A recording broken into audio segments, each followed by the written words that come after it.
Hey, what's up? Welcome to Movie Dumpster Season 2, Episode 7. Today we're talking In Pursuit from 2000, directed by Peter Pistor. I'm Joe Lascola. I'm Sean O'Rourke. I'm Connor. Just because you can edit doesn't mean you should, McGraw.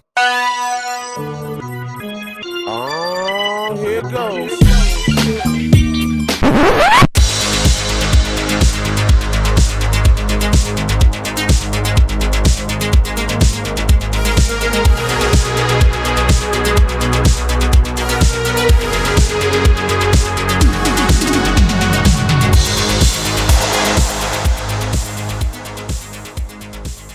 What the fuck was this? All I want to say is that Officer Coolio is my favorite character of this whole movie. I mean, he's the only one who... Well, no, he's pretty bad at his job, too. He's bad at his job. He's got racist jokes. But he's kind of cool. He's on the cover of this movie. Like he's an influential part of what happens. I've got the wiki in front of me, which, by the way, the plot is one sentence.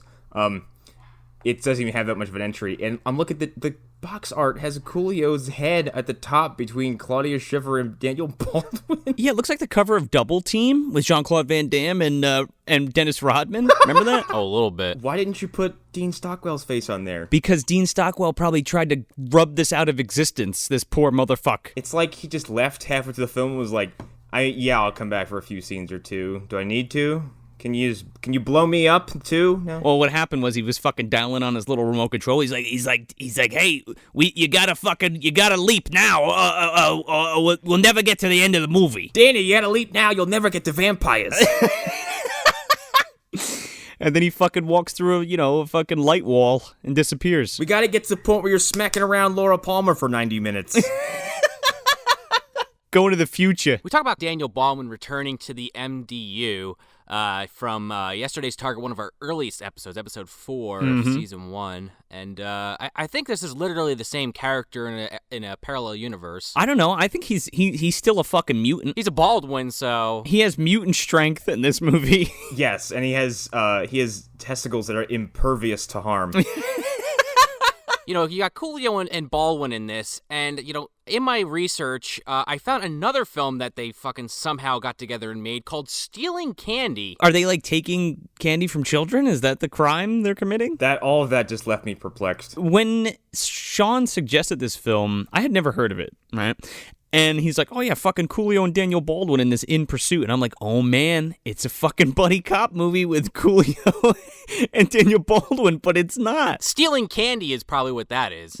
Maybe. You'll dupe me again. This movie feels like, when Jaws came out and there was 100 Italian knockoffs right away? Yes. This feels like it should have been made the year after The Fugitive. Yeah. But it's made 30 years too fucking late.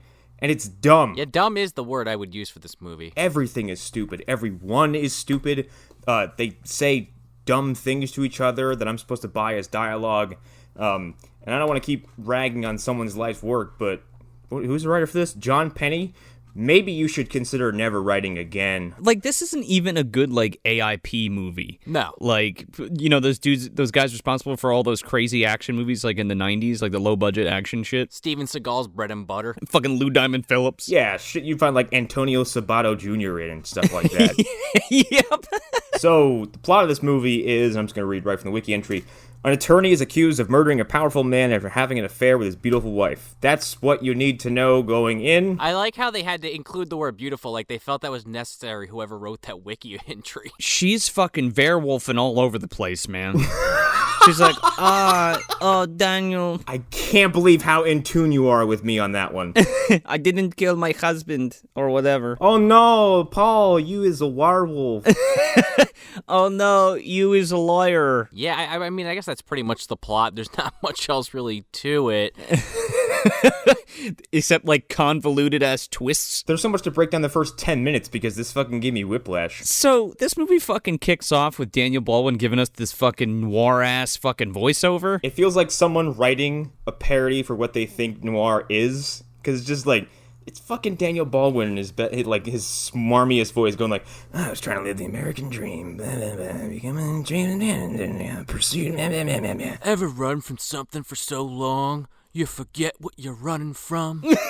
You ever hold a burning match all the way to your fingers just to feel some pain? You ever been in pursuit of something, like the American dream and fast women and fast cars and fast food and fast fucking everything?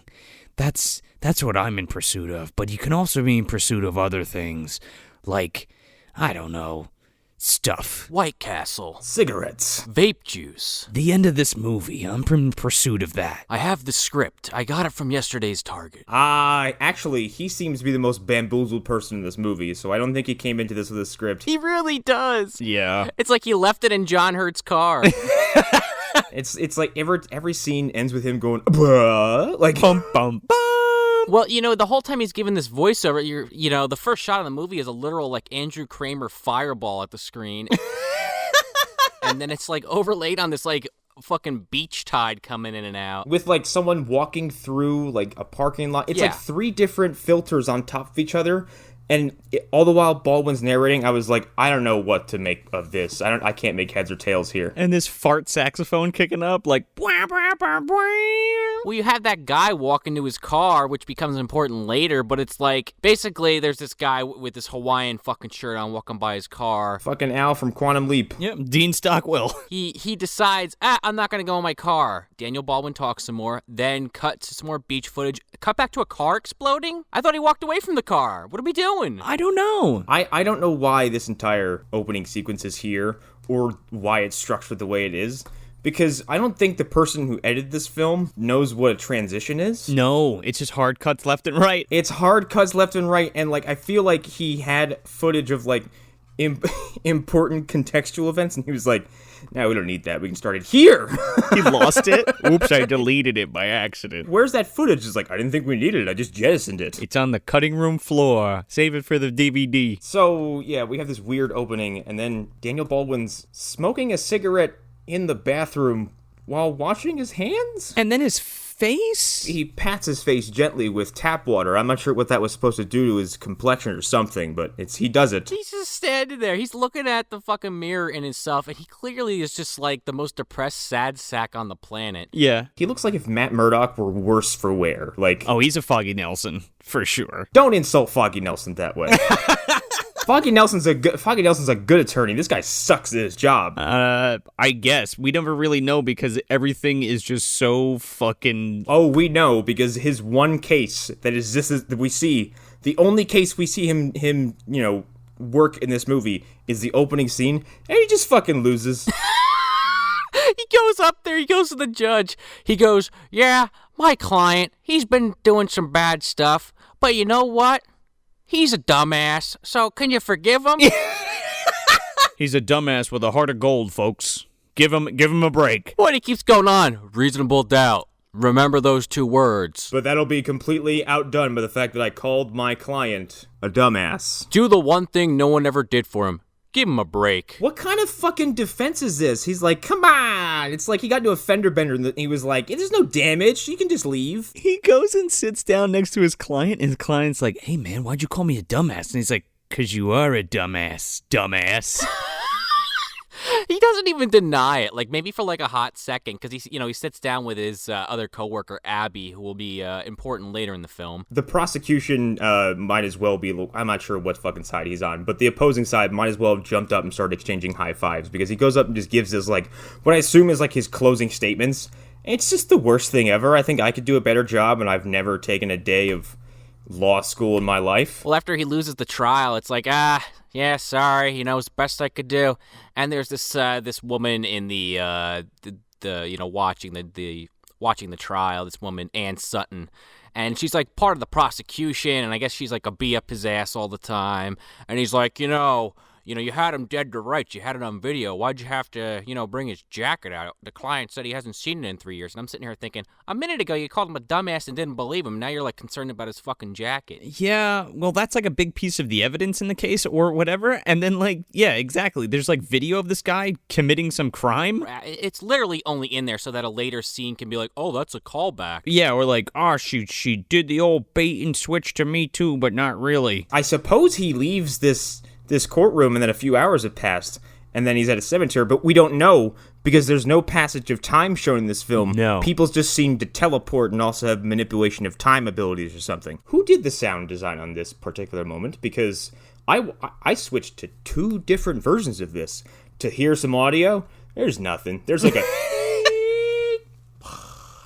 That's it. For a car crash that supposedly happens like 30 feet away from him, there's no sound. He reacts to nothing. So his shoulders jack up, his head turns. I'm like... I thought he just came across this woman by chance. He hears this like pissant crash, and then he like turns around and goes, "Oh my god, a crash!" And he like hobbles over. He's like, "Ma'am, are you okay?" Yeah. She immediately gets out of the car. This woman gets out of the car. She's like, "I'm fine. Do you want to have sex now or later?" He's like, "Hey, are you okay in there?" She's like, I guess. He's like, "What happened? You fall asleep or something?" She's like, "Maybe." He's like, "Come on." Yeah, he makes fun of her. Yeah, he's like, "Come on, get out of there." And I'm like, this woman was just in a serious car accident that like, completely totaled her car. Like, you shouldn't be fucking moving her. Like, call an ambulance, asshole. Like, what are you doing? He makes a joke. She's like, I don't know what happened. He's like, he looks at the fucking stop sign. He's like, "I think you missed the stop sign." She's like, yes. He's like, "Oh, you want me to, because she has like a camera." She's like, "Oh, I'm a photographer."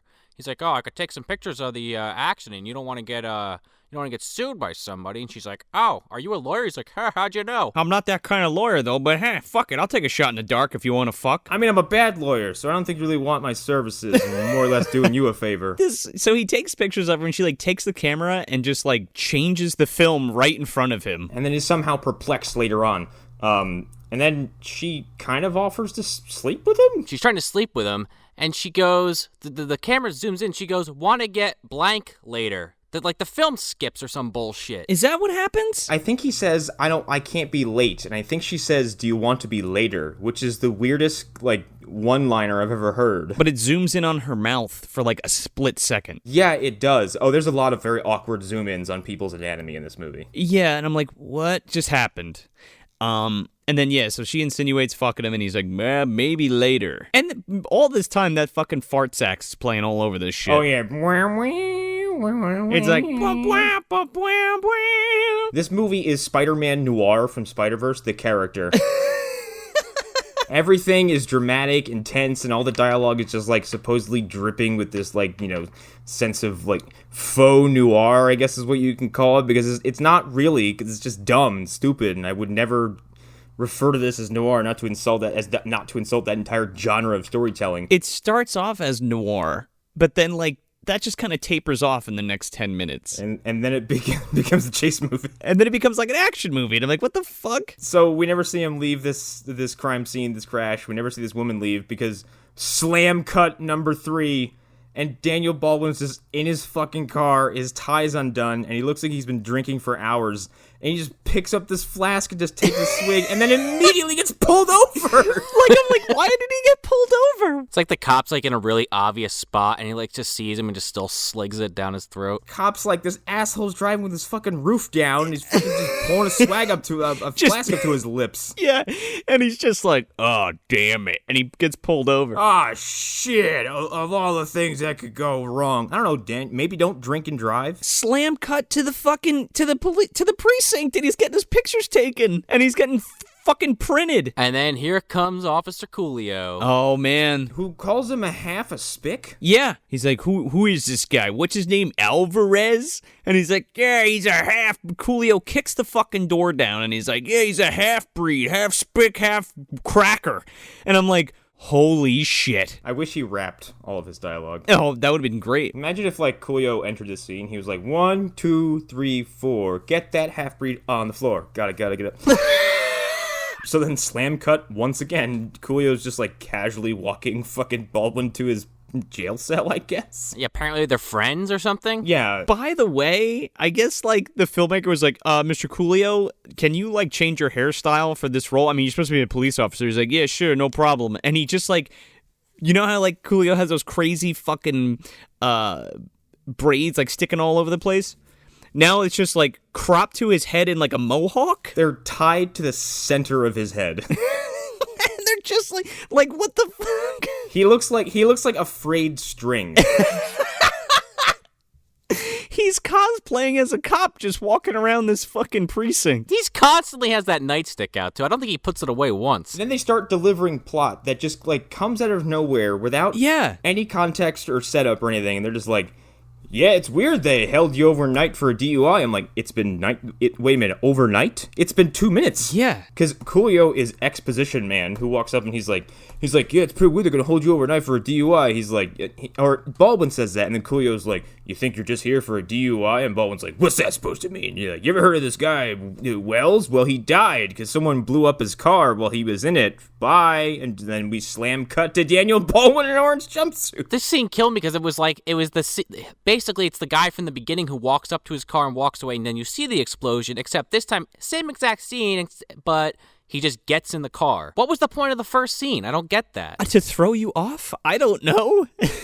For 5 minutes? He also, in that flashback, when he thinks about the car exploding, he thinks about this fucking Charles Wells character kind of relaxing on this boat, and that's important for later. Oh, man.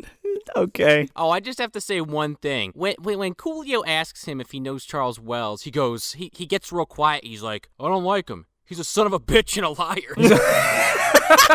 Then, like, he gets a visit from Abby, who's also his lawyer and his coworker and friend, will they, won't they person.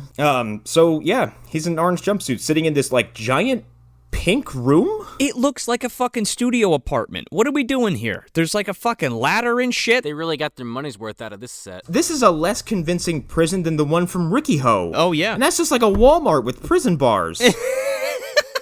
That fucking prison Ricky Ho has like a tile floor. This looks like a fucking, like, a condemned building they found. Just slap some bars over some stuff. Yeah, the one in Riccio is like a bathhouse or some shit. This just looks like somebody's, like, back room apartment or some shit. Baldwin's there, and he looks like he just finished a whole pack of cigarettes. He's, like, pacing around, and he's like, well, you know, how long are they going to keep me for a DUI? And Abby's like, you think you're here for a DUI? They have you pegged for killing Charles Wells. Blam, blam, blam. They have this ridiculous 3-part fucking zoom in where it comes from like a far shot to a mid shot to his eye. Yeah. The same shot of Baldwin's eye is used at least 6 more times in this fucking movie. It's more than Equilibrium, I'll tell you that. So he's charged with blowing up the guy from Quantum Leap.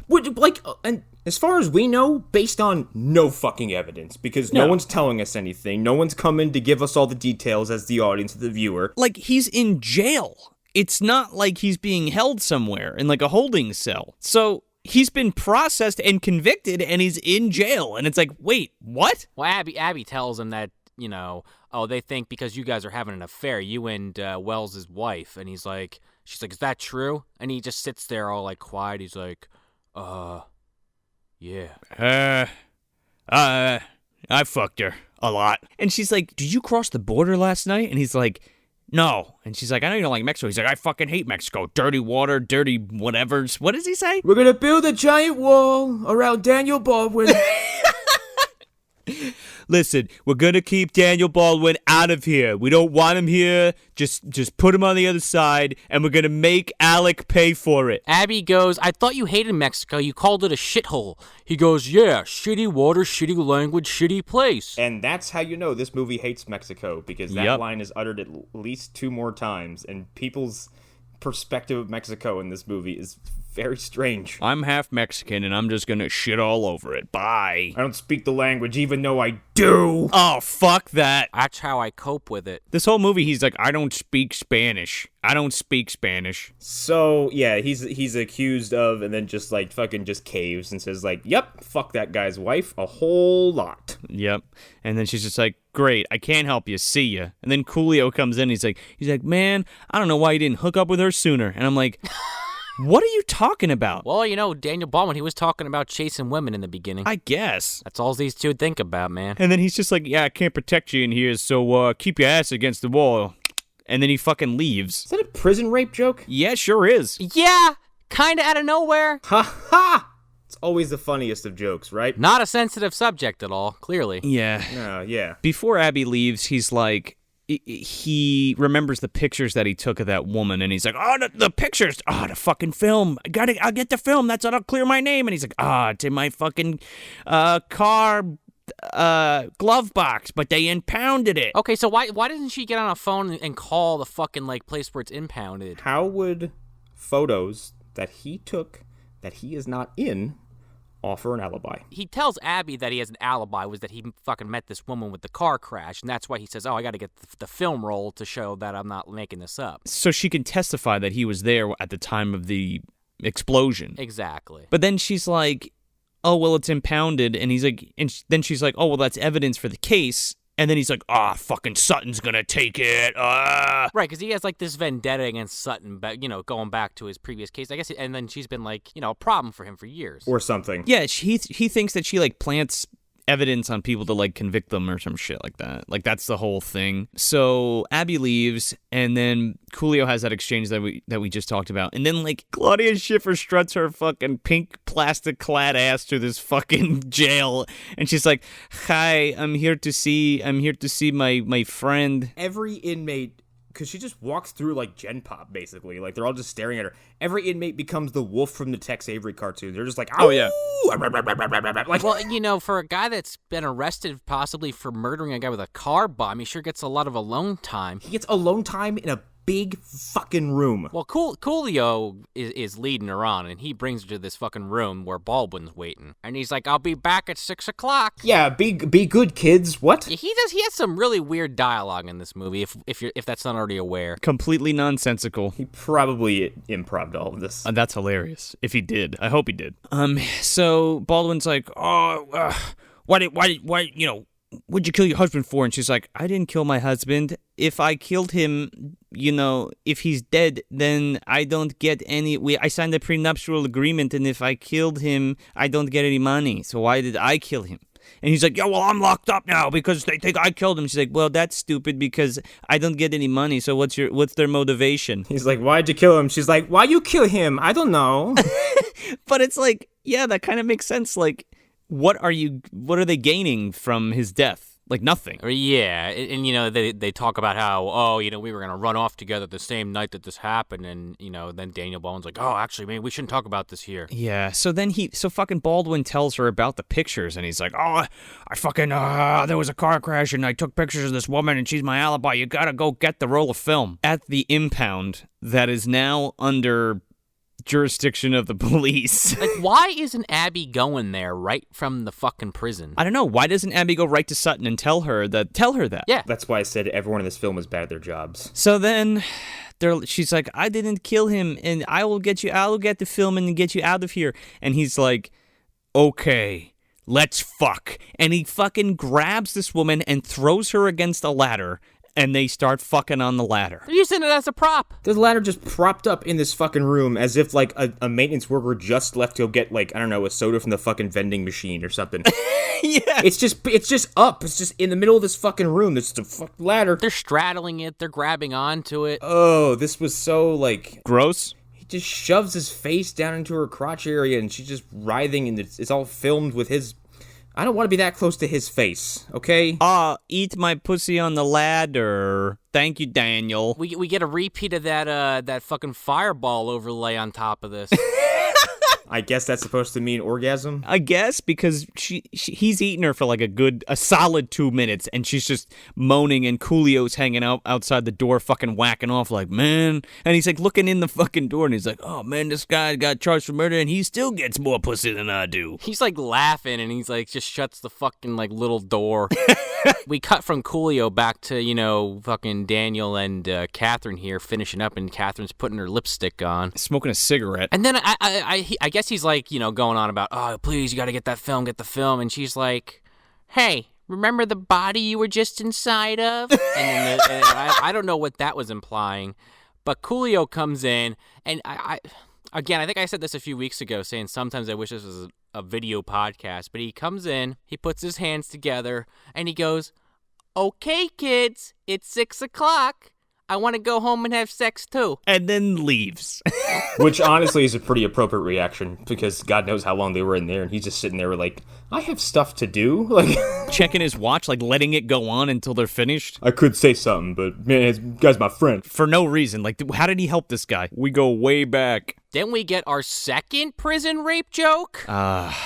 Coolio's walking Catherine out, and the inmates are all lined up. And he goes, oh, yeah, you're driving them wild. He's like, the way you're dressed is going to make somebody a bitch tonight. Yeah, they're going to make a lot of people there bitches tonight looking at you. And there's this dude, like, fucking doing the pussy-eating fucking gesture with his mouth and his fingers. Well, then she lifts her fucking skirt up, and they all look at her ass, and this one guy goes, like, fucking ape shit. Coolio goes, yeah, you're driving him crazy. He's like, how about I up the stakes? And then she fucking pulls up her skirt, and you see her whole ass, everything. You see everything because, like, her ass is just eating that fucking underwear. Like, everything is just shoved inside. Yeah. And it's like this gratuitous close-up of it. And then all hell breaks loose, and they start, like, fucking going nuts, and then Coolio beats a bunch of guys with his nightstick. And he goes up to her and looks her in the face and holds her beat and goes, what the fuck is wrong with you, lady? I don't know. I took like 4 Quaaludes before I left house. Where am I? I had the fucking 5th of vodka. What do you want from me? She's like, my back hurts. I have rail marks on them from that ladder. I have a case of lather back. How could you stand that for more than a few seconds? It's like, ow, it's Ricardo, this metal. Her ass just has those like fucking bumps in it where you step on. I'm so hot on the ladder. So, yeah, he's like, don't be fucking with my homeboy, because, you know, my reach is long. And he's like, I thought that was just a myth. Black people's penises. Yeah, we go from that nugget. Baldwin has his trial, and Abby's, of course, his lawyer. But she, you know, tells him, I couldn't find the film. It wasn't in your glove box, like you said. She gets up there and she's like, my client, who's a dumbass. Yeah. She's like, hey, dumbass, did you tell anybody else about the film in your glove box? She's like, and then it, like, flashes to him fucking Catherine, and he's like, no. The answer's no. I didn't tell anybody about the film. What did you ask me? It's 4 o'clock. I was thinking about eating pussy on a ladder. I don't know. I got a little sand in my chin.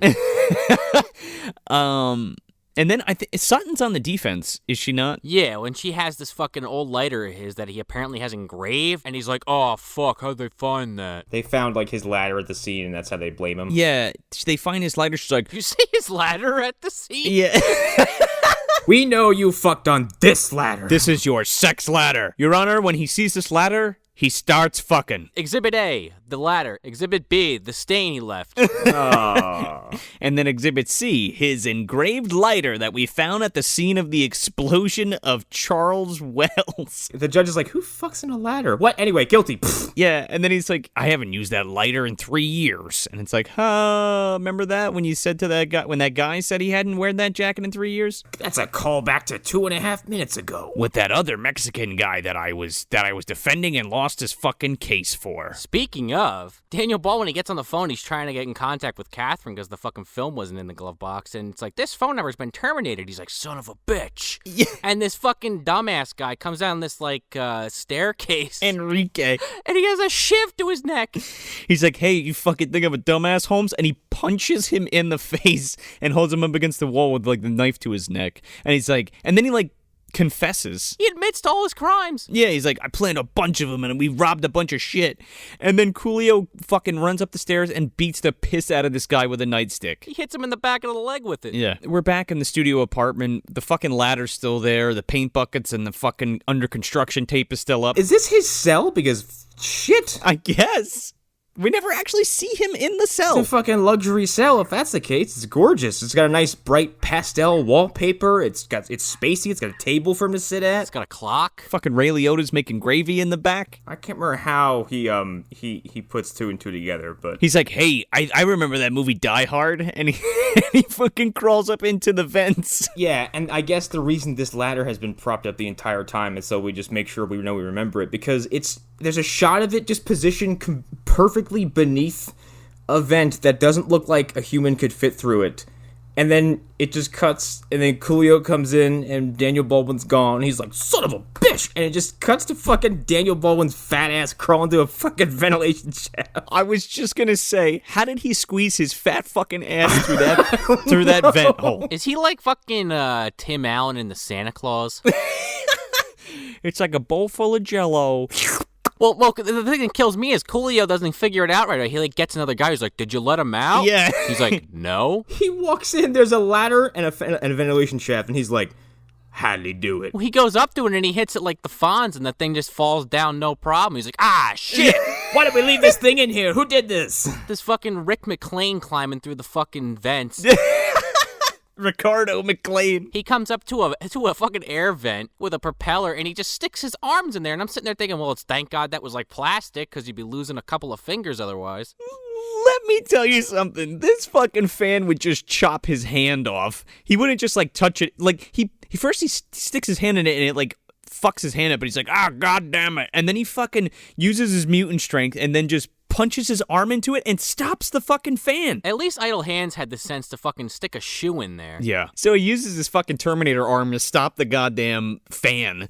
And again, like, he's squeezing his fucking fat ass with this little hole, like, in between the fan. I don't know how this was filmed because, like, he is very clearly too big for this fan. And they had these close-ups where, like, he's just squeezing through a much bigger gap that's clearly a different... Like, this looks so stupid and claustrophobic and nonsensical.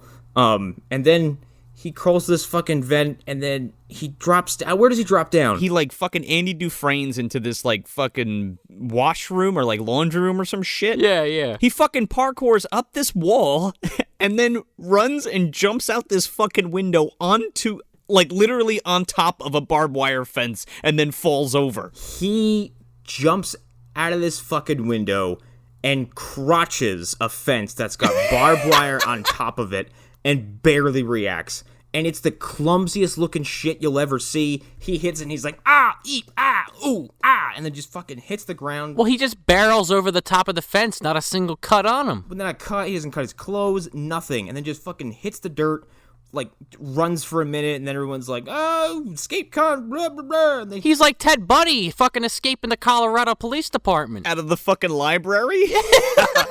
And then the fucking Hummers come out and start chasing him. I was waiting for Spaceballs to fucking come out of that thing. fucking Hummers and, like, an Ed 209 rolls out. There's, like, armored fucking trucks rolling out of this fucking place to track him down. And then, like, he runs for a minute, and I don't know what the fuck this prison is, but, like, he runs to a small cliffside? Piccolo and Android 20 are fucking fighting above the fucking mountain. Yeah, exactly. It's that nondescript wasteland, and, like, he gets this like edge, and he looks behind him, and he realizes he's being chased.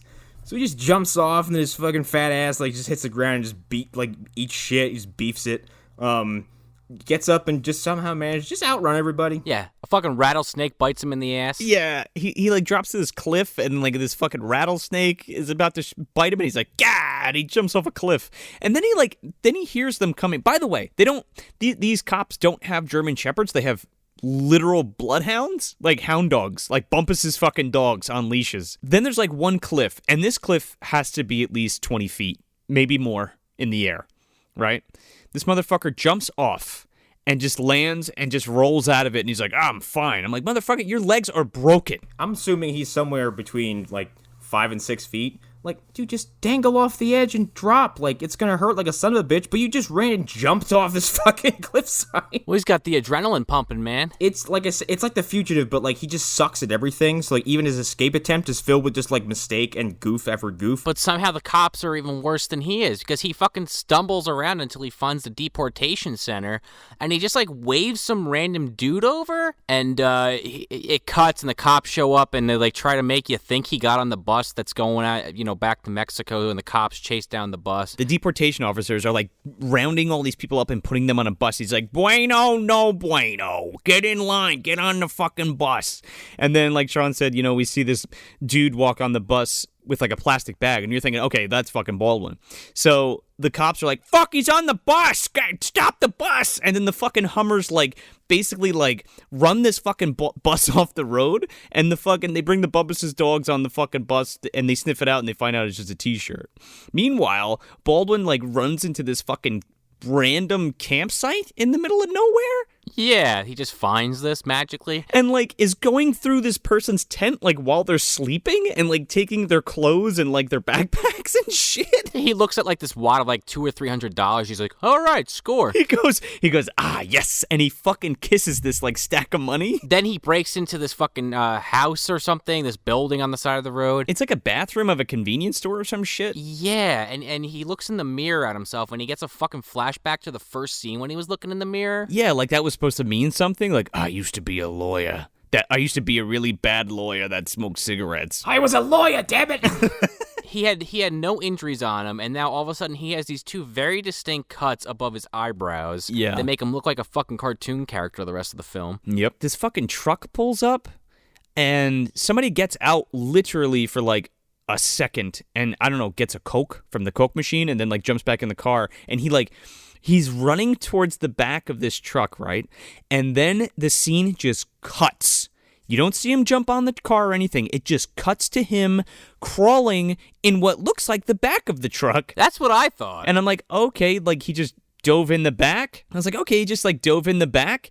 No, he's on the roof of this fucking truck going down the fucking road. This is the best sequence of the whole film, easily. I swear this had to have been added after, like, the fucking, I don't know, the director, the writer was like, you ever seen Indiana Jones?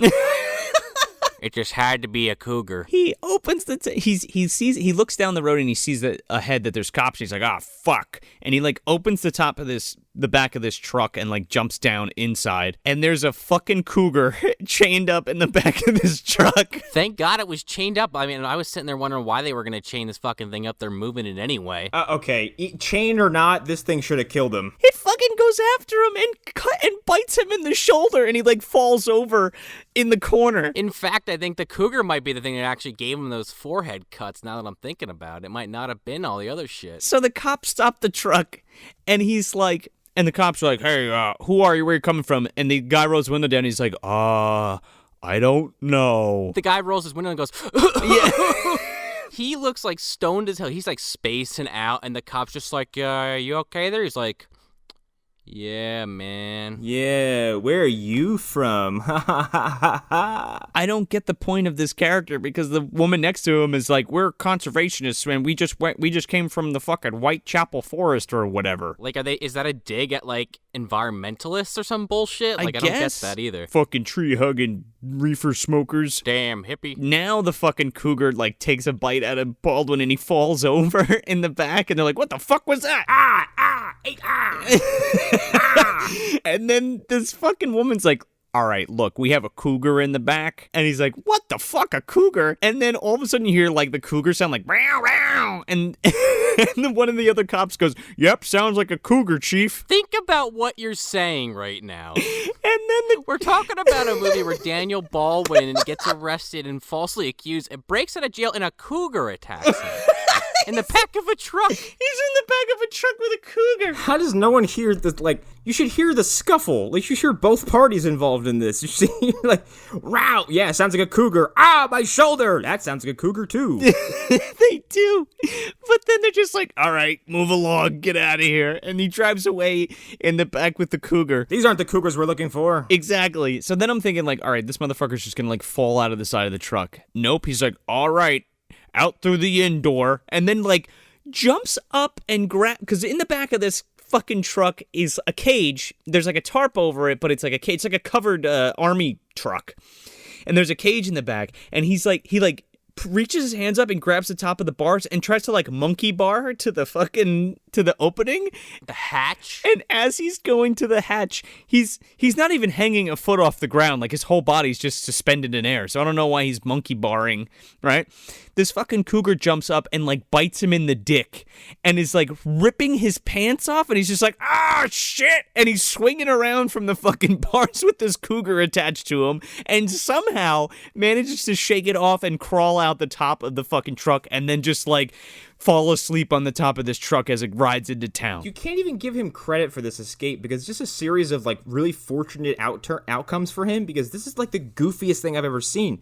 He just constantly fucks up and then just like fucks up out of a situation. Like it's all completely accidental. Why is this here? I don't know. I have no answer for that. Like I said, this feels like a fugitive ripoff, and were they watching Fugitive and going like, you know what that movie was missing? Harrison Ford like fighting a bear or something. I got it. A cougar. So he literally rides this truck into fucking town, and it's like broad daylight, and he's still hanging off the back of it like he's Marty McFly. Yeah. And he just jumps off, and he's like, yep, thanks for the ride. And then he like walks by this guy selling newspapers, and he's like, I don't speak Spanish, bye. And he walks away, and then the guy like lifts the newspaper up, and like his mugshot is in the newspaper. Oh, wow, we know he's in town now. Just for Sutton to be like, oh yeah, this fucking newsie told me that he saw him on the corner, so he must be here in fucking wherever town this is, Mexico.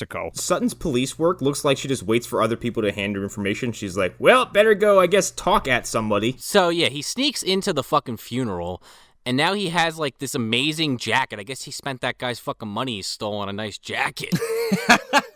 It's a fucking funeral in broad daylight, and, like, the services just ended, and Daniel Baldwin's going, psst, Catherine! Psst, Catherine, come over here, Catherine! So she comes over, she's like, what? Where have you been? What? I thought you were in the jail. And he's like, oh, where's the pictures? I need to clear my name. She's like, I don't have them. And he's like, you gotta get them developed. Yeah, so she doesn't have the pictures. I can't remember why, or she doesn't have the pictures. Okay, from what I remember, she's like, they weren't there or something, or I didn't go yet to get them. And he's like, what do you mean you didn't go yet? Ah! Or she has the roll of film, but she hasn't gotten them developed. It's on my to-do list.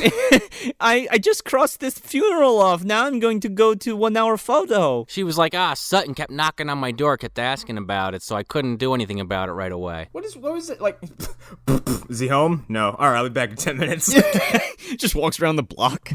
Is he home yet? She's like, here's my cell phone number on the postcard that I happen to have in my purse that oh my you gave God, this me. Postcard. And then she like writes her cell phone number down. She's like, meet me at the lighthouse at 12 o'clock. Bye. This postcard is the fucking limpest MacGuffin I've ever seen. It's fucking stupid. Oh, you kept it, he says. Yeah. Like we're supposed to, like, the audience is supposed to know what this is about or Yeah. have, like, any connection to it. It's like this postcard of this fucking beach scene when it says La Paz on it. And we get the backstory for this by word of mouth from him. We're not even like there's a flashback, but nothing happens. It's a fucking postcard from fucking that beach in Dark City that no one knows how to get to. Do you know how to get to La Paz? Yeah, you just go down to... Yeah, I can't remember. I don't know. Bye. I lost my memory. Imagine if he could, what is it, tuning in this movie? Yeah. Just does shit with his mind. I think that's what happened to him. Coolio is one of them guys like in the trench coats. Coolio's like, shut it down forever. So Sutton shows up to the funeral and Catherine's like, oh, you have impeccable timing because the funeral's happening. Thanks a lot, Sutton. And Sutton's like, look, fucking Daniel Baldwin broke out of jail and he's gonna come talk to you eventually. And she's like, you know, I had a fucking dog and that dog chewed through a fucking chain link fence to fuck another dog. So I know that, so you see what I'm saying here? The analogy, like Daniel Baldwin wants to fuck you. I won't be the bitch in this conversation or something. Yeah. Well, you know, and the whole joke is like, you know, when she makes this stupid dog fucking analogy, and you know, Catherine's like, you know, I liked you better when you were making the horny dog jokes, and then gets in the car and drives away. Yes. So Daniel Baldwin gets a ride with this like white ass family to San Diego, and the guy's like, thanks, sport, thanks, Chip, anytime. And Daniel Baldwin's like looking around, and he goes up to a hot dog stand and buys a coffee. Yeah, I was gonna say he fucking hitchhikes to a hot dog stand. Well, he goes to leave. He's like looking around for Catherine because she's gonna meet him there. And this fucking guy that gave him a ride comes up to him and is like, hey, here's my handy cam. Can you can you video us real quick? He's like, oh, I'm kind of busy. He's like, come on, man, we just drove you somewhere. He's like, oh, I guess. Yeah. He takes his camera and he starts videoing him, and the dad's like, oh, we finally made it to San Diego, the whole family. The dad takes his coffee and the postcard, by the way, with the cell phone number on it, and like puts it down like in front of his kid. And then, yeah. And then he's like, all right, video us. Yeah, so he does that, and then, he's videoing him, but he's like kind of not really paying attention. And then Catherine pulls up, and he literally, this dad is going on about the trip they're on, and he starts fucking recording Catherine pulling up and like using the zoom function on the camera. Yeah, here we are down by the beach. Daniel Baldwin's like, zzz, zzz. It sounds like fucking RoboCop's walking down the street. It does. It's so loud. And he's fucking miming to Catherine. She's in the car like 100 feet away, and he's like, "You got the pictures? You got the pictures?" And he's like holding up his other hand. She's like, "No, I don't want a picture. What do you mean?" She throws her arms up and goes, "Nope, sorry." And then he just sees this other van in the distance using the zoom function. I mean, dude, put the camera down. Just fucking look in front of you. All the while, the dad is still going on like, I can't believe we finally made it to San Diego, folks. The dad who's looking directly at Daniel Baldwin because he has to talk into the camera waits like 30 solid seconds before he's like, "Hey, you want to film us?" He just keeps going while Daniel Baldwin's filming these two strangers. Well, and then after all that, when he finally confronts Baldwin about it, the scene essentially ends because Sutton pulls up and Baldwin just hands him back the camera and hides behind this dude's car. Yeah, but right before that, he goes to hand the camera back to the dad, and the little kid's like, "I got it," and kicks the coffee over onto the fucking postcard, and he's like, "Oh, I'm sorry about your card, mister." And Daniel Baldwin's like, "It's fine, just get in the fucking car." Yeah, because he's like, "Oh, can you drive me somewhere else?" And the guy's like, "Yeah, sir, sure, buddy, even though you just didn't do that video for me whatsoever, no problem." "I'll drive you somewhere like you filmed my family." As in, not at all. Little cup kicker, he fucking just throws his ball at Daniel Baldwin, but like airballs it like a motherfucker, and it just like lands right next to Sutton where she's like fucking putzing around. Yeah. So Sutton picks up the ball and like walks it over to the family, and she's like, "Hey, your registration's expired." He's like, "Fuck you, this is a rental." And then she throws the ball back to the kid. All the while, Baldwin's like ducking behind the car, like looking through the window at her. Yeah, he's like laying down in the back seat, like, "Oh my god." He's like, "Oh shit." So Baldwin checks his postcard, and I nearly lost my mind during this little moment because the coffee has magically erased the last 4 digits of this number. And I don't mean like smudged them so they're, not legible. I don't mean like, blurred them. The ink is gone. There's no vestiges of it. Like, what the fuck? Was there rubbing alcohol in his coffee? Was the fucking postcard laminated? What the fuck happened? I mean, he did buy it from a hot dog stand, so I wouldn't be that surprised. So yeah, this fucking ink is gone. And so he's like, "Shit." And he just sighs. He just goes, shit. So the only logical next step is to go break into the mansion. Well, he's like juking and jiving around. He's like trying to look like he's fucking Ethan Hunt. Yeah, now, are you telling, like, now this scene isn't in the movie because we just cut to him, like, on the grounds of this fucking estate, but, like, do you think, like, he's like, all right, Dad, now make a left here, and she's like, "Oh, all right, Daniel Baldwin, nice knowing you, dropping you off in front of the mansion. This is your house? Where's your car? Bye." He's trying to sneak in past the armed guards. They're, like, waving at him. "Nice to meet you, Rick." Armed guards? It's like an electrician, like, in a plumbing van in the front of the house. So, yeah, Baldwin is, I'm assuming, this is Catherine's house? By default. The Wells' mansion? I guess. Well, yeah, and he's like looking around. Where the hell did she put that? Oh, where is it? Where is it? That fucking idiot mom from Holiday Swap walks down the stairs while he's doing this. Oh, he's no. like, "Fuck, wrong house." Where's the dryer? Margarita, where's my drink? He's like, "Oh no, more Mexican." He's like, that was my mom. She died in a fire. He finds the computer, and, like, I guess she just left it on the screen where she was, like, buying tickets to fucking Mexico. It says win a trip to Cabo on the fucking thing. Right before this, he, like, looks in the closet, and there's no clothes in it. There's just bare hangers. And I'm like, red flag number 1, dude. He gets on the computer, he's like, "That bitch." He has a lot of blind trust in this woman who's having an affair in her husband with him. Yeah. You're very dishonest. You must be very trustworthy. He doesn't understand any of, like, what anything means because he's never heard of a computer, and he just writes down a number he finds on a piece of paper. No, that is not what happens, because he pulls a fucking Axel Foley and, like, takes the pencil and, like, rubs the indentation of whatever was written previously on the notepad. Well, he does that. He pockets that fucking pencil lead piece of paper, and then he sees this cable guy, dash in with a gun, and he literally dolphin dives off this fucking balcony into a different room. I don't know how this dude, like, just approaching the house didn't hear a large, what has to be 220-pound man just, like, leap onto the fucking floor. He hits that floor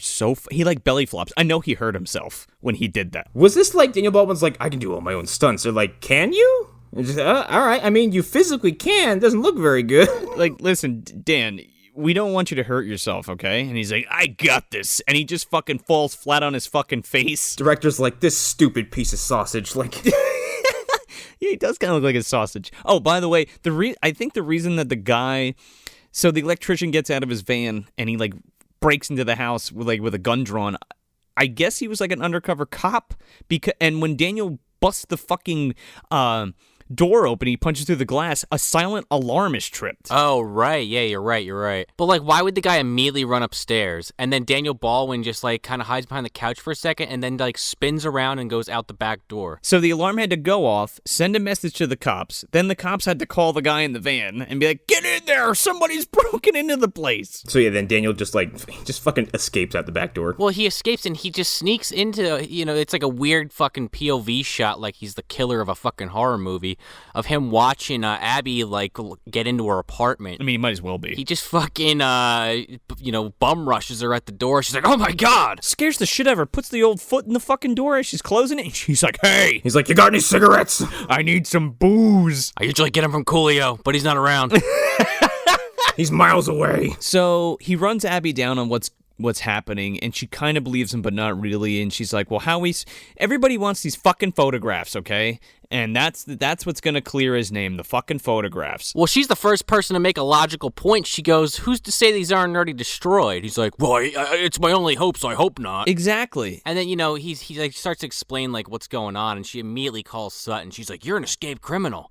And she's like, hello, this is Sutton. And then he, like, grabs the phone out of her hand and hangs up on her. And I'm sitting there thinking, well, that's not going to come back in 5 minutes. Yeah. Man, that's the precursor to his one move. Yeah. First, it's take something out of your hand, and then it's take your hand. So she's like, we got bupkis, and he's like, wait a minute, I got this, and he whips out the piece of paper that he fucking scribbled on, and he gives it to her, and she's like, I'm gonna hack into the banking account or whatever. GBI Global Banking Accounts Incorporated? And then she's like, I can't find anything. She's like, hold on, Kimasabi. I think I got it. She goes, spank my ass and call me Stanley. I found the account number. He's like, I love when you talk dirty. And I'm like, what the fuck? Did the writer of the film have their kid write a few lines just for fun? Well, the following sequence lead me to believe that theory is true. I'm thinking to myself, like, did any of these people stop and be like, hey, that kind of sounds stupid. Like, I don't want to say that. When they said cut, Daniel Baldwin turned to him and said,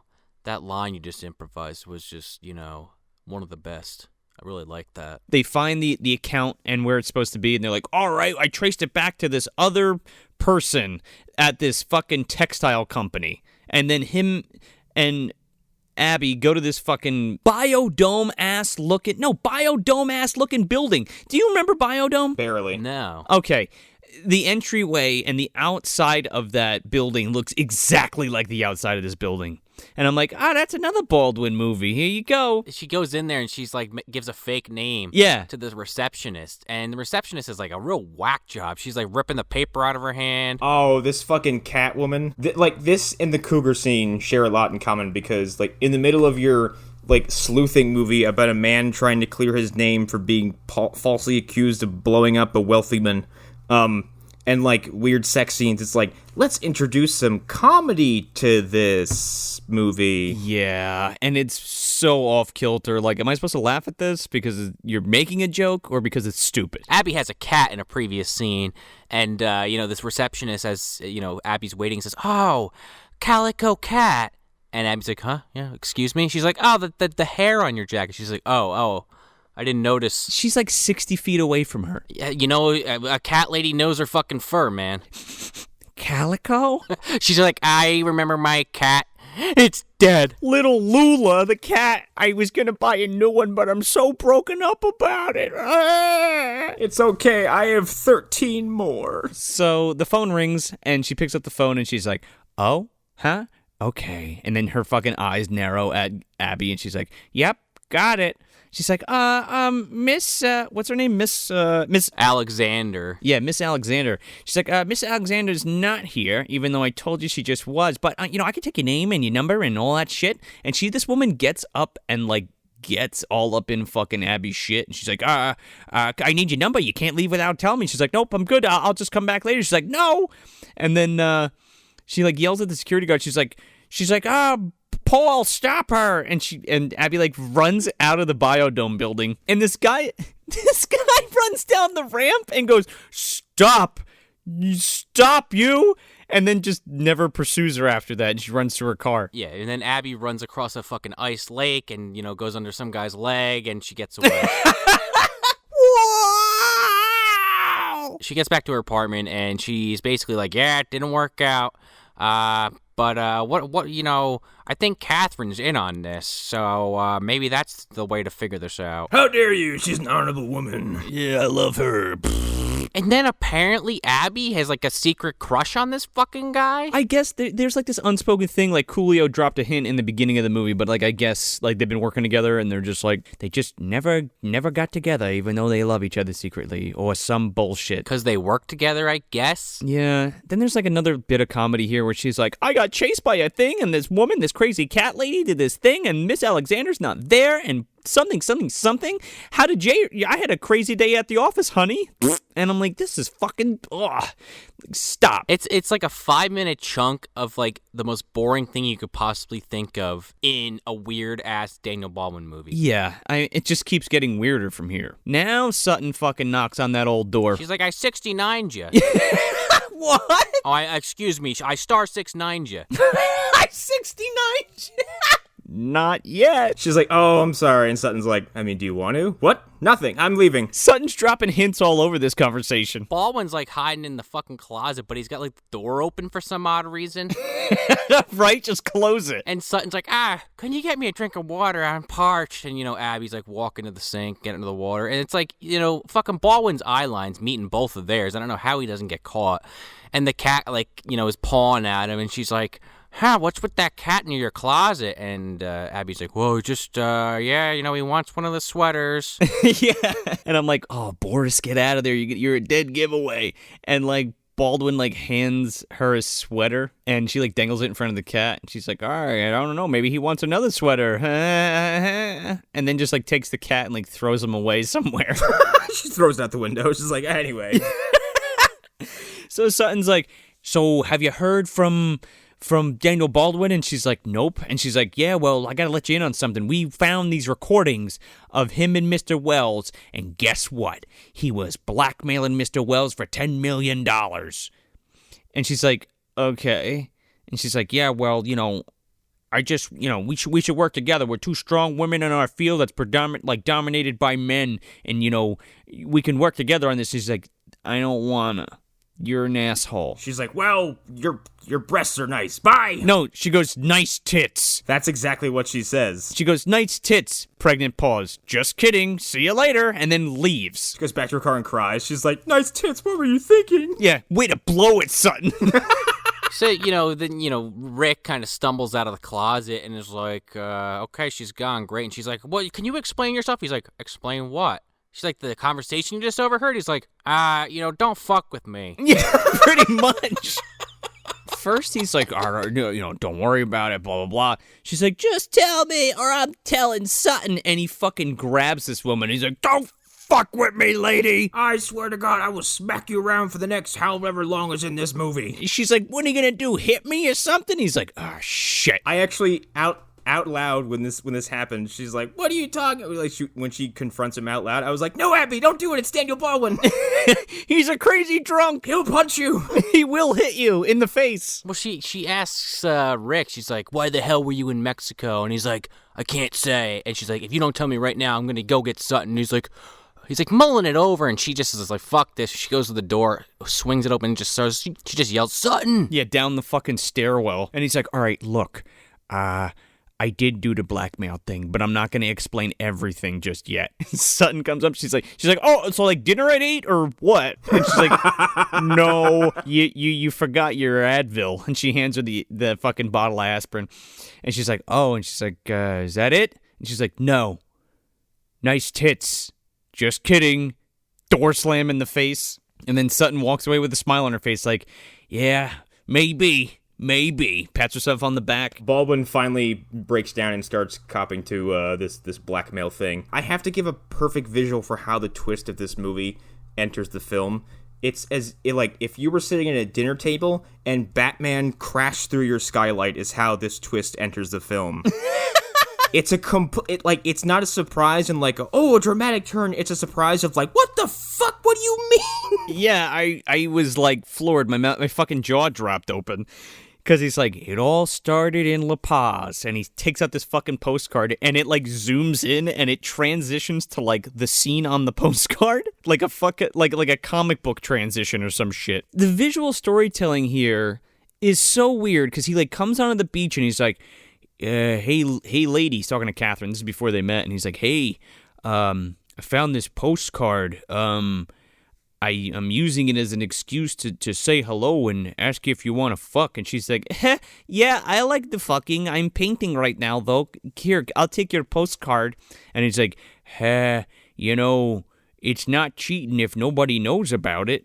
And she's like, I won't tell if you won't. She's like, I'm going to go take a dip in the water if you want to join me. And he's like, we fell in love fast. And they're like on the beach tumbling around. He's like, everything happened fast with Catherine. And it's like, poof, fucking. So we do this stupid transition into this stupid scene. And then we cut right back to fucking Abby's apartment. And he's like crying on the couch. He's sobbing. I have to guess that whoever asked Daniel Baldwin to cry on camera immediately regretted their decision because this is not crying. It sounded like he was getting ready to laugh the whole time. He's like, and then down in Mexico, there was a fire, and my mom, Charles Wells is my dad. So he's crying on the couch explaining all of this, and I'm just going to spare you talking like that for the whole thing, and it's just this is what he basically says to her. He goes to murder his dad because his dad killed his mother in a house fire, and she was like a maid that he fucked and got pregnant, and then he was born. And then so Dean Stockwell, the rich man, Mr. Wells, is his fucking dad. And he like goes to murder him at his beach house. He's like, I had a pistol. Yeah. And he goes, and he's about to shoot this motherfucker on his porch. And he sees him smacking the shit. Dean Stockwell smacking the shit out of Catherine. Yeah, he's like, oh, that's how you do it. You gotta prime the hand a little better. And he's like, yep, gonna be just like my dad. I'm gonna tell. Oh no, this is where he got it from. Yeah, he sure did. Well, the whole time this woman's getting beaten, she's holding onto this postcard for dear life. And as she's done getting beaten, she just happens to drop it off the fucking 2-foot balcony. And, he just picks it up and goes, And, and then when he goes on the beach, that's what he says, like, oh, this was my excuse to give it back to you.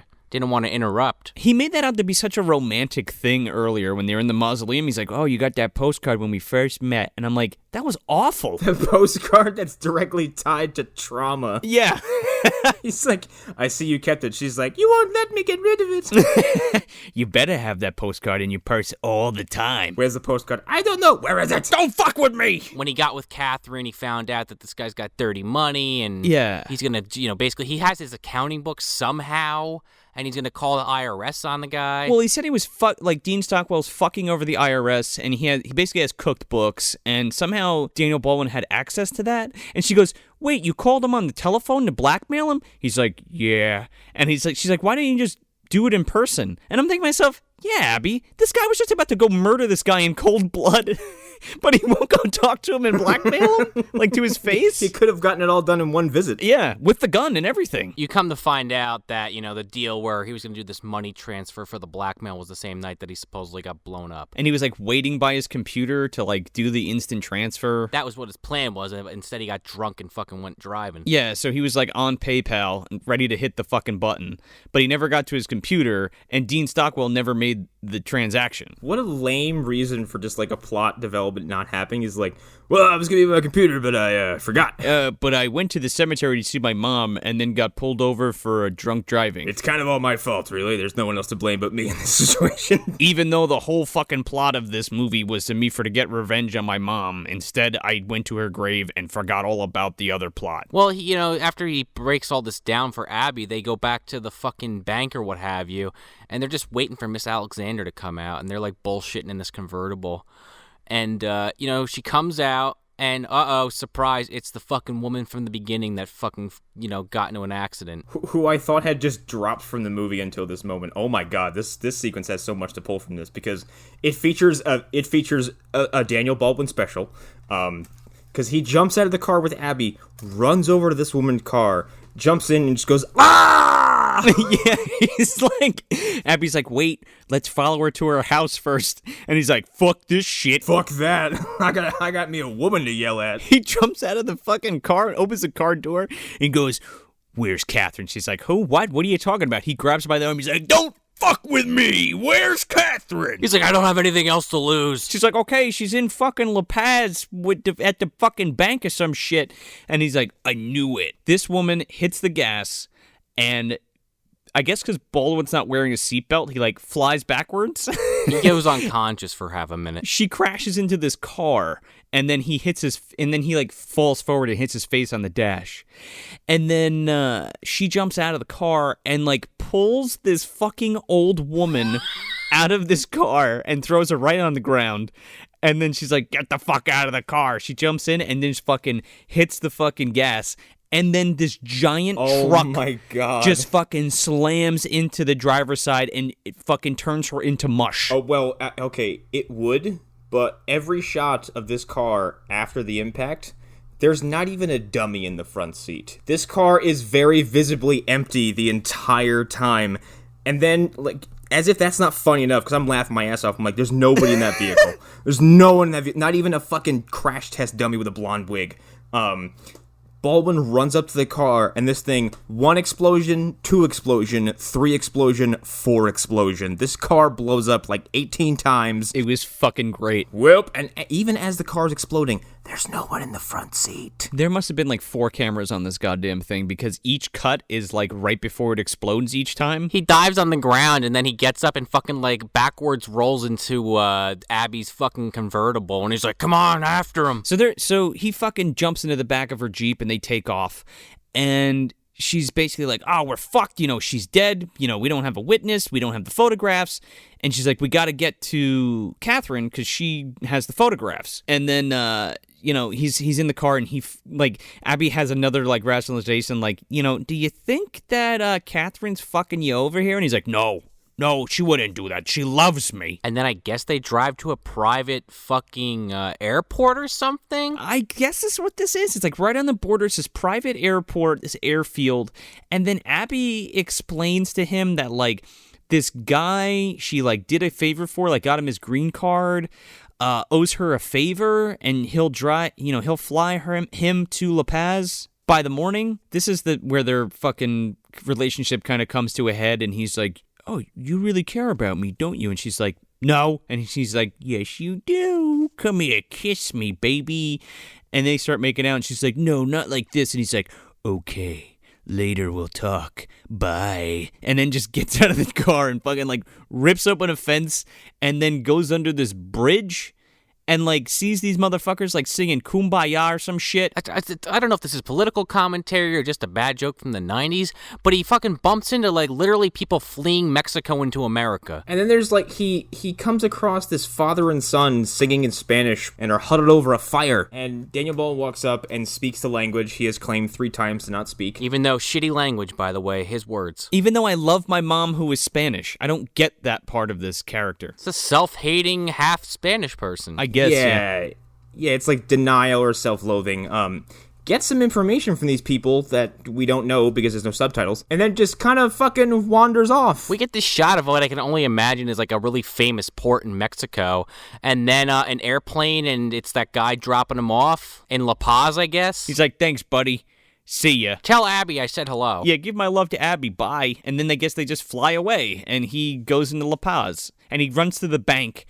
And he runs in and he's like speaking Spanish to the teller, and he's asking for he's like Catherine Wells, and he's like, no, senor. By the way, this is a scene after he just spoke Spanish. Yeah, and then like this other guy comes up and he's speaking English. He's like, Catherine Wells, was she here? And he's like, yeah, you just missed her this morning. And he's like, ah, shit. He's like, did she say where she was going? And he's like, nope, she did not tell me where she was going. Well, then he goes to what I can only assume is Wells's old house that they used to live at that he burned down. I thought this was the one where he saw him slapping the shit out of fucking what's-her-face. No, I think that's the one in San Diego. This is the one that he used to live with, apparently, because that's the whole, thing they don't ever actually explain. It's just heavily implied that he lived in La Paz with this Wells guy, father character and his mother. Yeah. But, like, he goes to the burned down house. It's got, like, fucking, planks of wood closing it off, and he's having, like, a flashback to the fire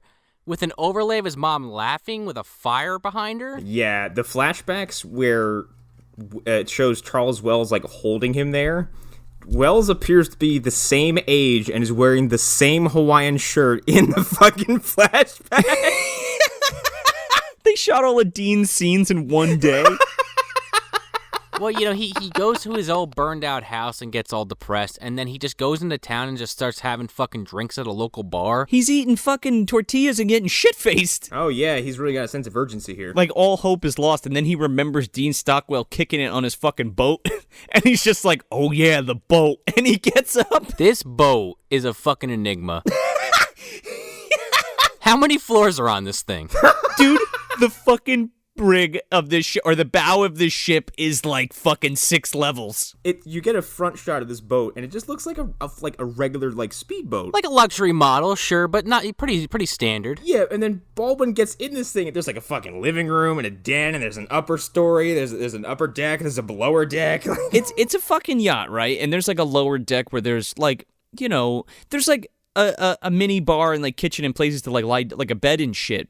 And it's, a luxury boat, but it's not a fucking, cruise liner. You know what I mean? The way this boat is designed, if you were to look at it, like, just from how we see it from the inside, like, if you saw it from underwater, it just must be this big fucking shaft that just goes right down into the water at, like, a ridiculous level. It must go down, like, 60 feet. And we're saying this, it'll all become clear momentarily, but, he sneaks onto this boat, fucking rolls in there. He grabs the bars and, like, parkours into the boat. Yeah, no one hears him. Boat doesn't even fucking shift in the water. I was thinking of this. I was like, wow, he's pretty nimble for fucking drinking an entire bottle of vodka. Or tequila. He's only at 100% when he's drunk. That's how he gets straight? By drinking? He sneaks up on the boat, and he kind of like slinks up against one of the walls, and he just happens to see Catherine talking to somebody. And she's like, here's the money. And, you just see kind of like a gun pointing from off screen. And then, he pokes his head around the corner, and it's like, oh my God, Wells is alive. Dun, dun, dun. And he has the same fucking shirt on. Same shirt, same pants, same hair. Baldwin finds Catherine and Dean Stockwell on the boat. She has the money that she's taken out, the $10 million. He's got her at gunpoint, and we hear the conversation about Catherine giving him the money for the photos because Dean Stockwell faked his own death and then I guess employed Miss Alexander. Basically to put Baldwin on this goose chase, but actually he just wanted him to sit in jail, and, apparently he was going to be giving him the money or some fucking cockamamie bullshit anyway. Yeah, because he was like, oh, you were supposed to be safe in jail while I finished this. Which, like, then why didn't they tell him that? And that's why I think that's just like a total crock of shit. Yeah, because then it's like, okay, so Catherine and Dean Stockwell are both... They're like both in on it. But they're both in on it, but they both have their own things because... he's gonna help Dean Stockwell's gonna help Baldwin, and then I guess kill Catherine. I guess what is he fakes his death because he doesn't want to get blackmailed over the IRS thing. Okay, he fakes his death by getting a body double or something. It's any convincing body double, but they're like, well, the evidence they had to prove it was Charles Wells was that they found his engagement ring on him. I'm like, you mean they found the metal engagement ring that was likely fused to that corpse's body because it was engulfed in a fucking 30-foot fireball? How about dental records, you fucking idiots? Yeah, like what? What do you mean that was the only identifying factor? That was, what did you do? Did you pick up a severed arm and goes, here we go, Charles Wells, no need to do any other work? The caveat to that, too, was that they knew, Catherine was going to be the one to identify the body, and, she would just lie. She can't recognize the body. She even says that. The only way she knew it was him was because of the ring on his finger. Purely like a coroner perspective and like identifying this body properly, wouldn't they run the dental records? Again, you got to remember, Joe, these are the Ted Bundy police. These are the guys that they thought him locked up. They had him in a fucking library with not a guard on him. We faxed Daniel Baldwin's picture all the way across the country, but it didn't get there in time for him to change his face. He doesn't speak Spanish. So Catherine comes up on deck and Daniel Baldwin grabs her. He's like, what the fuck's going on here? And she's like, I was getting the pictures to come clear your name or whatever, and I love you. I could have put you in jail any time, but I didn't because I want to be together. Doesn't that sound like love to you? It's love, I'm telling you. And Daniel Baldwin's like, what the fuck are you talking about? And then, look in here. I was going to do this. And she pulls out a fucking, like... revolver. Snub nose revolver. And she's like, I was going to shoot him. But then she's pointing it at Daniel Baldwin first. And then Dean Stockwell comes up on deck with, like, the whole briefcase full of money. Like, was that part of her ruse to make him, like, be off guard because she's pointing it at Baldwin?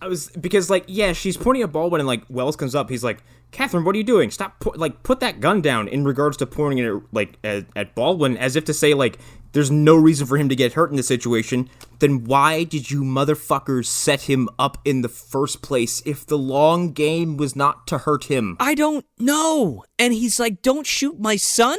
You are supposed to be safe in jail. And I'm like, what the fuck stupid plan is this? When she just is like, okay, I'll shoot you instead, and just like right in the gut. It's almost like a Mr. Orange, like, you know, like, you're not getting up from that. You're not standing back up, let alone doing anything he does the rest of the film. Because, by the way, guys... No, he fucking Kylo Ren's the fuck out of this. You know, she shoots him, she blows him away, and fucking Rick's sitting there looking like he just lost a friend. Why'd you have to kill him? She goes from that to, you know, like acting like, oh, you know, she wants to make this work, you know, you gotta trust me, to like literally the next scene she's dividing the money up and is like, all right, so this is like a business transaction, you can get half. Yeah, well, no, that was the original plan. They were gonna split it. They were gonna split the $10 million, right? So, and then they kind of like air quoted fell in love. Yeah. And she's like, here's your half of money and your pictures, bye. And he's like, wait a minute, I don't want the money. And she's like, okay, well, you should take it anyway. I'm leaving, bye. And she just goes. She gets into a fucking taxi. Yeah, she's like, this isn't gonna work out, is it? And he just sits there. She's like, huh, okay. I got a cab. She's like, well, I have lots of money now, so bye. She just fucks off. No consequences. She just leaves. Well, she kills a legally dead man, so like, fuck it. I guess it's implied that, like, Daniel Baldwin is like, I know that motherfucker's not dead, so let's go. Well, he sees, like, a blood trail, and then he all of a sudden is, like, in you know, Ethan Hunt mode again, and he's fucking chasing him into this fucking factory that's under the fucking top level of the ship. Where Charles Wells has turned into a final boss and now has a grenade launcher. He turns into Mr. X. He's got a grenade launcher. So Daniel Baldwin goes in with this little fucking snub-nosed revolver, and he's like, hey, Dean Stockwell, you in here?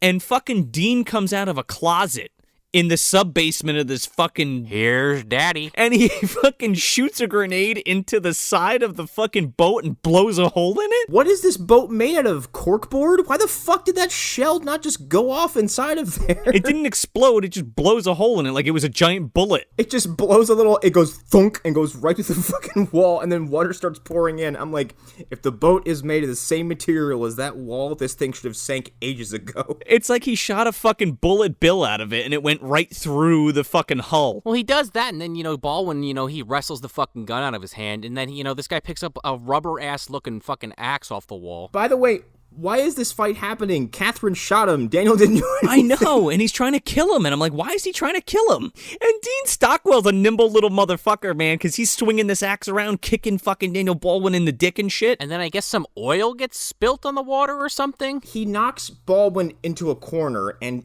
he hits, like the whatever's like holding a barrel of gas, like it's steady, hits it, and it falls on Baldwin, but we're torso full of water.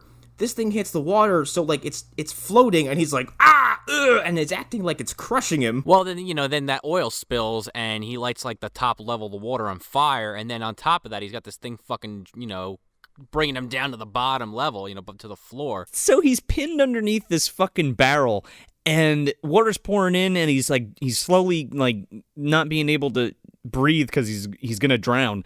And fucking Dean Stockwell throws the axe down. He's like, I had it all planned out and you was safe in jail. Too bad. And he fucking lights a lighter and fucking sets everything on fire and then just leaves. So, he starts drowning. He's got this thing pinned on him. He's like, zero chance gonna push it off of him. And he magically grabs his rubber axe and just starts fucking, taking away part of the wall with it. And just, again, squeezes in like Santa Claus. Like Winnie the fucking Pooh, man. Which, by the way, this also says more about the structural integrity of this boat. Like, he busts this open with his bare fucking hands at some point. He's like, yeah, I can just peel this back. Look. He is underwater, holding an axe with a barrel on top of him, and with a gun in the other hand, and he pushes this fucking axe through this hull and somehow manages to rip a fucking fat Daniel Baldwin hole enough that he can, like, swim out of the side of this boat? He holds his breath for, like, 10 minutes while he does this. I would love to see somebody break the hull of a ship with an axe while underwater. And then crawl through it and not get the sides of their body ripped up by the fiberglass. Exactly. Or the metal? Like, what? So he swims to the surface and then, like, gets up onto the dock, and Dean Stockwell's just walking around with a bloody fucking hole in him and the briefcase full of money. And then they have a completely civil conversation. What the fuck is going on? Well... Daniel Baldwin comes up and is like, because he has like a bit of a freak out moment with that fire on the water, and he's like, you killed Mom, you burned the house down. He's like, I didn't mean to do that. He's like, you made me stay at your place that night. You knew. He's like, well, I couldn't lose you, too. And then I guess he puts the money down or something, and Daniel Baldwin just, like, spike kicks it in the water? Yeah, he just fucking kicks it off the dock. Bullet in my chest, and even if that money went underwater, that's what, $5 million? Yeah. I would have jumped right in. I'm jumping in that fucking water. I would have pushed Daniel Baldwin's fat ass out of the way and dove into the goddamn bay. Even though he has a gun on me, I'd still at least make the attempt. Dean Stockwell also says something like, I didn't want you to become me, so I was trying to save you. And I'm like, this doesn't even make any sense. Like, there's no motive for why he killed the mom, but he did. And then he says the mother's name and something. What does he say? Martha. Daniel Baldwin says, never say my mother's name. He has, like, the gun pressed up to his temple. Why do you say that name? Never use Martha and love in the same sentence. He's like, I thought I could save you. And he's like, save me? He's like, you're fucking pathetic. There's no fallout from this. No one gets arrested. No phone calls are made. You don't see the boat doesn't sink again. Catherine's fucking gone, and then we just slam cut to everything's fine. They show the beach, and then it zooms out, and it's the postcard. And he's just like, in front of his mother's grave. Sutton's there, and she's basically saying, yeah, your father, we got the paperwork together. He's going to be going away for a long time. By the way, you're cleared. Aren't you glad this all happened off screen? Cherry on top, I got rid of that DUI you had.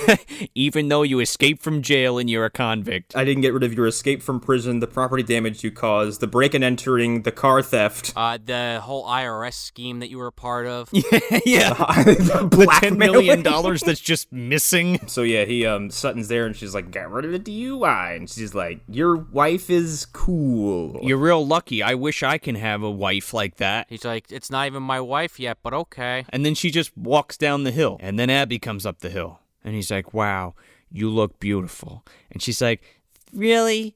Thanks. He's like, I am. I'm 3 sheets to the fucking wind, baby. There's no other place I'd rather be than right here. And she's like, really? Prove it. And he's like, how do I do that? You can quit drinking. No, she doesn't say that. She's like, hold my hand. He's like, easy enough. And then they walk off into the fucking sunset. And then that's the movie. And then we get a post-credit scene of fucking Coolio back at the prison. Officer Coolio, man. Oh, there is? I certainly didn't stick around for this. Well, then you miss Coolio, get the fucking Lopez fucking... postcard. Postcard. It says, because earlier in the film, Coolio, he says something along the lines to Baldwin, like, you're a friend. I like to keep tabs on you. Like, I like, keep in touch. And he basically responds with a similar thing. And, towards Coolio, like, you're my friend. I want to keep connected. And Coolio has, like, a fucking pep in his step and his smirk on his face. He's like, oh, man, That Rick Alvarez, what a fucking guy. Fucking tear rolls down his face, and then he's just like, oh, here it goes. Here's the real credits. So this was an experience. That's, you know what, Connor, that is how I would explain it. It is entertaining as fuck. There was never one time where I was like, I'm bored. I was choking on laughter at some point during the beginning of this because, like, it's just, like, I think it was dying when he was first got pulled over in the DUI. Like, I couldn't control myself. It was the fucking fart saxophone for me. And then, like, when Dean Stockwell has the fucking grenade launcher, I screamed. I was like, this movie fucking rules. Like, this movie, it's not even a ton of fun, but, like, it's totally, like... It's quirky as hell. I would totally watch this again at some point. I made a joke earlier in the chat, like, was this ghost written by Tommy Wiseau? Because it has some Room-esque qualities to it, and they're kind of endearing, because, like, everything is really badly written, poorly shot, poorly edited, poorly acted. Everything is incompetent. But everybody's taking it seriously, especially Daniel. Everyone's taking it dead seriously. So where are we putting this? I'm gonna say shelf. I just listed all the reasons why I would put in the shelf right there. It's schlocky, stupid, campy nonsense, and I love it. Yeah, this is definitely a shelf for me. I'm surprised I don't own this already. I've never even fucking heard of this. Well, I'm sure there's like a litany of Daniel Baldwin direct-to-video shit that we've never seen or heard of. Well, you know, if you want to find a copy of it on DVD, apparently it's under a different name, but only on DVD from what I could find. It's called Rules of the Game. It's on eBay. Yeah, I was a little let down at first because I thought this was a Coolio, Daniel Baldwin buddy cop movie, but then I was pleasantly surprised with the litany of horse shit that follows the intro to this. This is like a contemporary version of Hard Ticket to Hawaii. I mean, it's definitely not as good as that movie, but it's pretty fucking funny. It's filled with ludicrous ass set pieces, explosions, overacting, bad acting, stupid plots, and it's got fucking Daniel Baldwin, Coolio, and Dean Stockwell in it. You can't go wrong. You know... Here it comes. This is a dumpster movie for sure. You know what? I went back and I re-listened to yesterday's Target before we did this, which was, you know, like I mentioned earlier in the show, another Daniel Baldwin film we did early in this show's conception. And, you know, I said that movie was actually, you know, about elbow deep in the dumpster, and you get the heroin needle stuck in your arm. It's like you're kind of in that ballpark. I don't think this movie is with the heroin needles, but it is, you know, it's in that territory that I don't mention as often, probably the baby diaper area. You know, it's definitely above yesterday's Target for me personally, but it's still a dumpster movie. A homeless man's using it for a pillow. The funny thing about that, Connor, is the homeless man is actually Daniel Baldwin, and you know, and he's playing his fucking guitar singing Spanish songs. Yeah, tears running down his face. So that's it. That's In Pursuit from 2000, directed by Peter Pistor. Hey everybody, if you want some more bad movie goodness, you can check us out at moviedumpsterpodcast.com. Subscribe to us on iTunes, Android, Stitcher, Spotify, Google Play, or Podbean, and make sure to leave us a 5-star review if you dig the show, because it helps us get out of the bottom of the dumpster into more eardrums. Yeah, and if you're on the social medias, you can follow us at Movie Dumpster on Instagram, Facebook, and Twitter. If you want to support indie comic books, you can head over to Indiegogo.com and look up the project Fishtown. That's by our buddy Dave DeForn, who does all the artwork for the show. You want to support indie comics. I'm Joe Lascola. I'm Sean O'Rourke. I'm Connor McGraw. Thanks for visiting the dumpster.